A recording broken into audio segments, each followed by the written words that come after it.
اس غزل کا پہلا شعر ہے: حسد سے دل اگر افسردہ ہے، گرم تماشا ہو کہ چشم تنگ شاید کثرت نظارہ سے واہ ہو۔ حسد کا مطلب آپ اچھی طرح جانتے ہیں، کسی کی کامیابی پر یا کسی کی خوشی سے جلنے کو اردو میں حسد کہتے ہیں۔ افسردہ کا مطلب ہوتا ہے افسوس میں ہونا، غمگین ہونا۔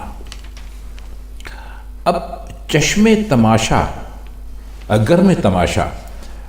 گرم تماشا کا مطلب ہے کسی چیز کو دیکھنا، اچھی طرح دیکھنا، غور دیکھنا۔ چشم تنگ، چشم کہتے ہیں آنکھ کو، چشم تنگ یعنی کسی حاسد کی آنکھ۔ کثرت نظارہ یعنی جہاں دیکھنے کے لیے بہت کچھ ہو، اور واہ کہتے ہیں کھلے ہوئے کو۔ یہ جو شرح ہے یہ ہم آپ کے لیے اس کو خود بیان کرنے سے پہلے ہم آپ کو اس کی شرح جو اساتذہ نے فرمائی ہے وہ ہم آپ کی خدمت میں پیش کرنا چاہتے ہیں۔ مثلا خواجہ الطاف حسین حالی نے جو اس کی شرح کی تھی اس شعر کی، تو انہوں نے جو لکھا تھا وہ ہم آپ کی خدمت میں پیش کرتے ہیں۔ یہ شاید ویسا حالی کے الفاظ میں نہ ہو، لیکن اس کا کم و بیش مطلب یہی ہوگا۔ تو حالی فرماتے ہیں کہ یہ محض خیالی مضمون نہیں ہے، بلکہ حقیقت واقعی انہوں نے اس کو ایک نہایت ہی عمدہ پیرائے میں بیان کیا ہے۔ یہ سچ ہے کہ جب انسان گھر کی چار دیواری میں بند ہوتا ہے اور دنیا کے حالات سے ناواقف ہوتا ہے، اور لوگوں کی نے کیسے ترقی کی اور قومیں کیسے برباد ہو گئیں، جب اس کو اس کا علم نہیں ہوتا تو وہ اپنی جو ایک محدود سی جماعت ہوتی ہے یا محدود سا سماج ہوتا ہے، اس میں رہ کر کسی کو اچھی حالت میں نہیں دے سکتا۔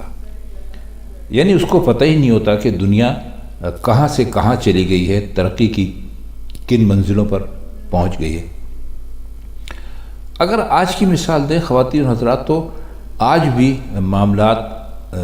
کچھ انسانی معاشرے میں یا انسانی سماج میں اس سے کچھ مختلف نہیں ہیں۔ آپ نے دیکھا ہوگا کہ بعض لوگ آپ سے ایسی باتوں پر بحث کرتے ہیں جو انہوں نے محض سنی ہوئی ہوتی ہیں یا انہوں نے کبھی کہیں پڑھی ہوئی ہوتی ہیں، لیکن وہ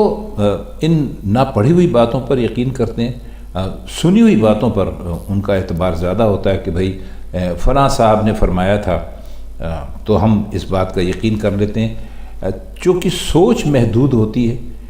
سوچ میں بہت زیادہ وسعت نہیں ہوتی، گہرائی نہیں ہوتی، تو وہ ایک طرح سے کنویں کے مینڈک کی طرح بند رہ جاتے ہیں اپنے سماج کے اندر۔ لیکن جس قدر ان کا دنیا کے ساتھ جو تعارف ہے، دنیا کے بارے میں جاننے کے معاملات ہیں، وہ زیادہ وسیع ہوتے جاتے ہیں، تو پھر ان پہ یہ بات کھلتی ہے کہ بھئی اگر کسی قوم نے خوشحالی کی منزل کو پا لیا ہے تو کوئی اتفاق نہیں ہے کہ اس پر حسد کیا جائے یا رشک کیا جائے،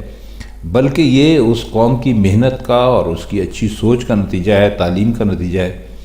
اور اس لیے انصاف اور فیاضی اس کے دل میں پیدا ہوتی ہے، اور وہ خود بھی کوشش کرتا ہے کہ ویسے ہی بن جائے۔ تو بجائے حسد اور رشک کے اوروں کی ریس اور پیروی کرنے میں متوجہ ہو جاتا ہے۔ تو اس معقول بات کو بس یوں سمجھ لیجئے کہ انہوں نے ایسے بیان کیا کہ چشم تنگ شاید کثرت نظارہ سے واہ، یعنی آپ کی جو آنکھ ہے وہ چشم تنگ ہے، یعنی ایک حاسد کی آنکھ ہے، اور یہ اس وقت تک نہیں کھل سکتی کہ جب تک آپ کو دنیا کے بارے میں آپ کا مطالعہ نہ ہو، مشاہدہ نہ ہو، اور آپ کی نظر وہاں تک نہ پہنچے کہ یہ جو آج دنیا میں قومیں ترقی کر گئی ہیں، یا قوم کو چھوڑ دیجئے کسی بھی ایک شخص کو اگر ہم لے لیتے ہیں وہ ترقی کر گیا ہے تو اس کی وجہ کیا تھی۔ تو جب آپ اس کے اسباب کی طرف پہنچ جائیں گے، آپ کو وہ اسباب معلوم ہو جائیں گے، تو پھر آپ خود بھی ویسے ہی بننے کی کوشش کریں گے، بجائے اس کے کہ اس سے حسد کریں۔ اب مولانا طباطبائی نے جو اس کی شرح کی ہے، انہوں نے حسد کرنا اس لیے بے جا قرار دیا ہے کہ دنیا میں دولت کے لیے کوئی سبب درکار نہیں، ہر جگہ یہی حال ہے۔ یعنی اگر کوئی شخص گھوم پھر کر دیکھے گا تو اس پر کھلتا چلا جائے گا کہ دولت کوئی خاص وجوہات کی بنا پر ہاتھ میں نہیں آتی۔ مثلا ایک تاجر کا بیٹا صرف اس لیے دولت مند بن جاتا ہے کہ اس کا باپ دولت مند تھا،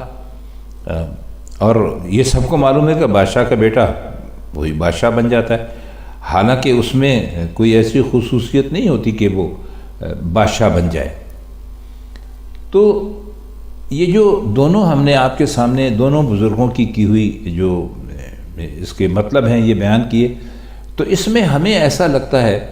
کہ خواجہ حالی نے جو بات کی ہے وہ زیادہ بہتر ہے، اسے واقعی ایک اخلاقی سبق قرار دے سکتے ہیں۔ محض یہی نہیں کہ دنیا میں چل پھر کر دنیا کے حالات دیکھے جائیں تو انسان کے دل میں بھی نقطہ نگاہ سے تنگی باقی نہیں رہ سکتی، بلکہ ملکوں اور قوموں کا ماحول ایسا ہوتا ہے کہ دوسری قوموں کے نکمے افراد وہاں پہنچ کر اعلیٰ درجے کے کارکن بن جاتے ہیں۔ آپ کے سامنے مثالیں ہیں کہ آپ کے ملک میں ایک آدمی جسے ہم سمجھتے تھے کہ کچھ بھی نہیں ہے، معمولی ہے، تو جب ان ترقی یافتہ قوموں میں پہنچا تو اس نے ان کو دیکھا اور ان کے ترقی کرنے کا وہ راز اور بھید پا گیا، تو اس نے تعلیم حاصل کی یا کوئی کام ایسا کیا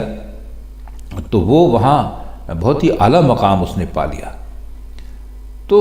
اسی طرح انسانوں کے دل سے حسد دور ہو سکتا ہے۔ مرزا نے شاید کا لفظ استعمال کیا ہے، جس سے مراد یہ ہے کہ لازمی اور یقینی نہیں ہے کہ ہر شخص پر کثرت نظارہ کا یہی اثر ہو۔ کثرت نظارہ یعنی ترقی پا لینے کے جو اسباب ہوتے ہیں وہ اثر زیادہ یا کم ہو سکتا ہے، اور یہ بھی ممکن ہے کہ بالکل نہ ہو، اور بعض لوگوں کی طبیعتیں کسی بھی حال میں اچھا اثر قبول نہیں کرتی، تو انہوں نے یہاں پر شاید کا لفظ استعمال کیا، قید نہیں لگائی ہے بلکہ بس شاید کا لفظ استعمال کیا، اور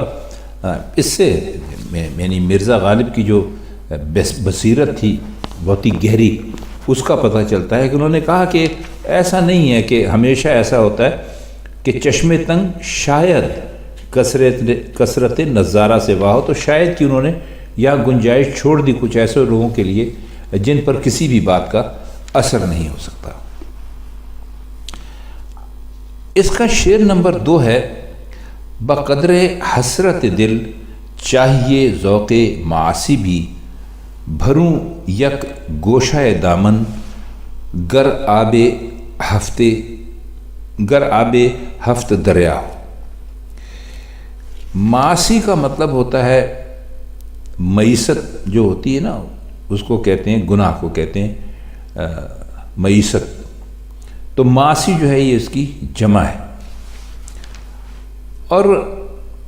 گوشہ دامن کہتے ہیں دامن کا ایک حصہ، اور آب ہفت دریا کا مطلب ہے 7 دریاؤں کا پانی۔ تو فرماتے ہیں کہ میرے دل میں مختلف گناہ نہ کر سکنے کی جتنی حسرت ہے، اسی کے مطابق گناہوں کا ذوق ہونا چاہیے۔ میری حسرتیں بہت زیادہ ہیں، اس لیے گناہ کا ذوق اور شوق بھی بہت زیادہ ہے۔ حالت یہ ہے کہ اگر گناہ 7 سمندر یا 7 دریا بن جائیں تو میرے دامن کا صرف ایک گوشہ تر ہو سکتا ہے اس سے۔ تو پہلے بھی ایک مضمون شاید ہم وہ غزل گزر گئی یا نہیں ابھی ہمیں یاد نہیں ہے، لیکن ان کا ایک شعر اس سے پہلے بھی ہے کہ دریائے معاصی تنکابی سے ہوا خشک، میرا سر دامن بھی ابھی تر نہ ہوا تھا۔ تو کہنے کا مطلب ان کی یہی ہے کہ بھئی انسان کی حسرتیں بے شمار ہوتی ہیں، تو جتنی حسرتیں ہوں اتنے ہی گناہ بھی ہونے چاہیے۔ اور کہتے ہیں کہ میرا تو یعنی گناہوں کی یہ حالت ہے کہ اگر 7 سمندر گناہ میرے 7 سمندر بن جائیں تو میرے دامن کا صرف ایک گوشہ تر ہو سکے گا۔ مطلب یہ کہ میں نے اپنی حسرتوں کے مقابلے میں کم گناہ کیے ہیں۔ کیا اچھا شعر ہے۔ آخری شعر ہے جو اس غزل کا جو ہمارے پاس موجود ہے، غالب کا دیوان، اس کے مطابق اگر وہ سر کا مطلب لمبے قد والا، اس میں کوئی خاص مشکل الفاظ اس کے علاوہ تو ہیں نہیں جن کے ہم معنی کر سکیں۔ گرم خرام ناز کا مطلب ہے کہ وہ اپنی چال، جو حسین اور خوبصورت چال ہے، وہ چلتا ہوا آ جائے۔ تو کہتے یہ کہ اگر میرا محبوب جس کا قد سرف کی طرح بلند ہے اور ناز و انداز سے ٹہلتا ہوا باغ میں آ جائے تو خاک باغ کی ہر مٹھی قمری کی طرح آہو فغاں کر اٹھے۔ آہو فغاں کا مطلب آپ جانتے ہیں، قمری ایک پرندہ ہوتا ہے جس کا ذکر اکثر شعراء نے اپنے شعروں میں کیا، غالب نے بھی کیا ہے۔ تو کف ہر خاک کا مطلب ہے کہ ایک خاک کی مٹھی، خاک کی ہر مٹھی سمجھ لیجئے۔ تو کہتے ہیں کہ اگر میرا محبوب آ جائے یہاں پر باغ میں، تو آسان مطلب ہے، اتنا مشکل نہیں ہے۔ تو مطلب خاک کی ہر مٹھی کا مطلب یہ ہے کہ وہاں جو چمن میں جو مٹی ہے، دھول ہے، اگر آپ ایک اس کی مٹھی اپنے ہاتھوں میں پکڑیں تو بھی آہو فغاں کرنے لگے۔ کہنے کا مطلب آہو فغاں سے یہ ہے کہ وہ حسرتوں سے میری طرح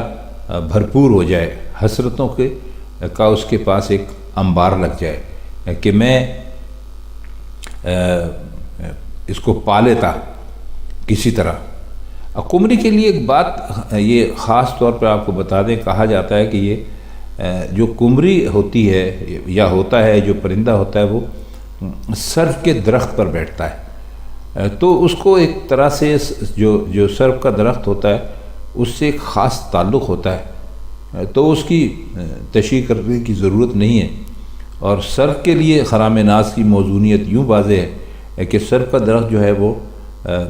ہلکی ہلکی جب ہوا چل رہی ہوتی ہے تو اس میں وہ جھوم رہا ہوتا ہے۔ تو انہوں نے مل ملا کر اس شعر میں قمری کو بھی اور خاک کی مٹھی کو بھی اور سرف کے درخت کو بھی، سب کو انہوں نے اس طرح جوڑا، اور ساتھ میں وہ آہیں اور وہ نالے جو کہ کوئی محبوب کسی کے نہ پانے کی صورت میں کر سکتا ہے، کہ یہ ایک بہت ہی عمدہ شعر بن گیا۔ تو خواتین حضرات، یہ مرزا غالب کی آج کی غزل تھی جس کے معنی ہم نے آپ کی خدمت میں پیش کیے۔ غزل تو طویل نہیں تھی، لیکن چونکہ اس پر ہم ایک بھرپور بات کرنا چاہتے تھے تو اس لیے ہم نے اس میں کچھ تھوڑا سا وقت دے لیا۔ تو آج کے لیے اتنا ہی، آپ سے پھر ملاقات ہوتی ہے غالب کی کسی اور غزل کے ساتھ انشاءاللہ کسی اور محفل میں۔ تب تک کے لیے ہم چاہتے ہیں آپ سے اجازت۔ خدا حافظ۔